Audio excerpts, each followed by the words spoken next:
მასწავლებელი სასერტიფიკაციო გამოცდა ფიზიკაში 2026 წელი ამოცანა ნომერი 22. ნახატზე მოცემულია მუდმივი აჩქარებით x ღერძზე მოძრავი 1 კილოგრამი მასის სხეულის კოორდინატის დროზე დამოკიდებულების გრაფიკიო და დროის t1 შუალედში სხეულის იმპულსის ცვლილების მოდულია 16 კილოგრამი მეტრწამიო და გვეკითხებიან განსხვავებით მისი კინეტიკური ენერგია დროის t2 მომენტში. ხო, ახლა მაგას თუ დავაკვირდებით, აი წერტილამდე, აი დროის ამ მონაკვეთამდე, შესაბამისად, აი მონაკვეთამდე. მოძრაობა არის თანაბარ აჩქარებული, რადგანაც კოორდინატი იცვლება კვადრატულად, ხო? კვადრატულად გვეზრდება, შემდეგ კვადრატულად მცირდება. შესაბამისად, სიჩქარე თავიდან იზრდება, შემდეგ მცირდება. ამიტომ ჩვენ თუ დავაკვირდებით ამასთან, როგორც ნახაზზე ვხედავთ, t1 და t2 დროები არის ერთმანეთის სიმეტრიული წერტილები. ამიტომ პირობითად თუ დავუშვებთ, რომ აი ამ წერტილში სხეულს ჰქონდა გარკვეული v2 სიჩქარე, v2 სიჩქარე v1-ისგან, რომელიც აი აქ აქვს, ხოლმე ნიშნით უნდა განსხვავდებოდეს, ხო? იმიტომ რომ ჯერ აქვს თანაბარ აჩქარებული მოძრაობა, შემდეგ თანაბარ შენელებული. შესაბამისად, შეგვიძლია ჩავდავწეროთ ჩვენ, რომ v2 უდრის v1-ს. v2 უდრის -v1-ს, უკაცრავად. და ამასთან გვეუბნებიან, რომ სხეულის მასა არის m უდრის 1 კილოგრამი, ხო?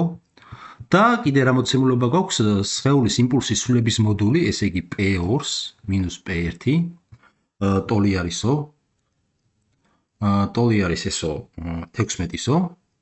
და ეხლა p2 რა იქნება თავის მხრივ? p2 ტოლი იქნება mv2-ის, ამას გამოკლებული mv1. ეს ტოლი არის. მოდით ეხლა პირობითად შემოვიტანოთ შემდეგი სახით ჩავწეროთ, მოდი ეს რომ აქ შეკრება გამოკლება არ გაგვიჭირდეს. v2-ის თუ აღნიშნავთ v-ტოლად, v1 მაშინ -v-ტოლი იქნება და აი აქ რო ჩავსვათ, ეს ტოლი იქნება. გამომდინარე იქიდან რომ მასა არის 1 გამრავლდება v2-ზე, ანუ v გვექნება, ხო?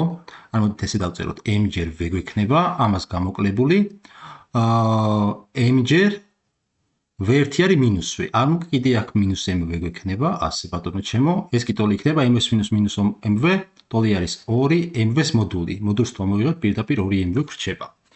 რომელიც გვეუბნებია, რომ 16-ის ტოლი არისო.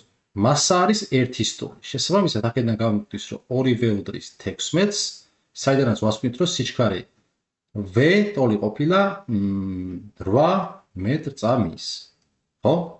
სიჩქარე თუ 8 მეტრწამის ტოლი არის, მაშინ კინეტიკური ენერგიისთვის ჩვენ შეგვიძლია დავწეროთ, რომ E კინეტიკური T2 მომენტში ტოლი იქნება mv2-ის კვადრატ ნახევრის და თუ გავითვალისწინებთ ახლა იმ ფაქტს, რომ მასა არის 1, გვექნება 1 ჯერ, v2 არის v-ს ტოლი და აგერ v ნაპოვნი გვაქვს, 8 არის 8-ის კვადრატი მოგცემს 64, 64-ს თუ გავყოთ 2-ზე, მივიღებთ 32 ჯოულს. შესაბამისად, საბოლოოდ თუ დავწერთ პასუხს, კინეტიკური ენერგია ტოლი ყოფილა 32 ჯოულის.